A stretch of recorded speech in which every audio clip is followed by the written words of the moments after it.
Hi friends, வாங்க இன்றைக்கி நம்ம நார்த்தங்காய் வச்சு நார்த்தங்காய் சாதம் எப்படி செய்கிறதுன்னு சொல்லிட்டு பார்க்கலாம். அதுக்கு தேவையான பொருட்கள்: ஒரு பெரிய வெங்காயம் கட் பண்ணி வச்சுருக்கேன். ஒரு நார்த்தங்காயில் நான் பாதி கட் பண்ணி வச்சுருக்கேன். ஒரு ஆளுக்கு தான் இன்றைக்கி சாதம் செய்ய போகிறோம், அதனால் பாதி போதும். ஒரு ஸ்பூன் கடலைப்பருப்பு, 3-4 வரமிளகாய், ஒரு கொத்து கருவேப்பிலை. இதான் இதுக்கு தேவையான பொருட்கள். வாங்க இதை எப்படி செய்கிறதுன்னு சொல்லிட்டு பார்க்கலாம். ஒரு கடாய் வச்சு 2 ஸ்பூன் நல்லெண்ணெய் விட்டுக்கலாம். கடுகு தாளிச்சிக்கலாம். ஒரு கொத்து கருவேப்பிலை, 1 ஸ்பூன் கடலைப்பருப்பு, ஒரு பெரிய வெங்காயம், 3 வரமிளகாய், தேவைக்கேற்ப உப்பு, 1/4 ஸ்பூன் மஞ்சத்தூள், ஒரு கைப்பிடி அளவு நிலக்கடலை, புழிஞ்சு வச்ச சாறை இதோடு ஊற்றி கொதிக்க வச்சு நம்ம வடித்து வச்ச சாதத்தை கிளறினிங்கன்னா நார்த்தங்காய் சாதம் ரெடி. நார்த்தங்காய் சாதம் சாப்பிட்றதுனால பித்தம், மயக்கம், வாந்தி எல்லாமே சரியாகும். கர்ப்பிணி பெண்களுக்கு கொடுத்து வந்தீங்கன்னா அவங்களுக்கு ஏற்படுற வாந்தியும் நின்றுடும். சுகர் பேஷண்ட்டும் இதை அடிக்கடி சாப்பிட்டு வரலாம்.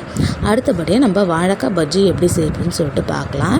வீட்லேயே இருக்கிற மாவை வச்சு நம்ம எப்படி வாழைக்காய் பஜ்ஜி எப்படி செய்கிறதுன்னு சொல்லிட்டு பார்க்கலாம். எப்போயுமே நம்ம ரெடிமேட் பேக்கு இல்லை கடலை மாவு அது மாதிரி தான் செய்வோம். இது கூட இட்லி மாவும் சேர்த்து எப்படி செய்கிறதுன்னு சொல்லிட்டு பார்க்கலாம். நான் அதுக்கு 2 ஸ்பூன் கடலை மாவு, 1 ஸ்பூன் மிளகாய்த்தூள், கலர் கொஞ்சம், உப்பு தேவைக்கேற்ப. இதை 1 கப்பு இட்லி மாவில் இது எல்லாத்தையும் கலர்ந்து பிசைஞ்சிக்கலாம். இந்த மாதிரி பிசைஞ்சிக்கோங்க.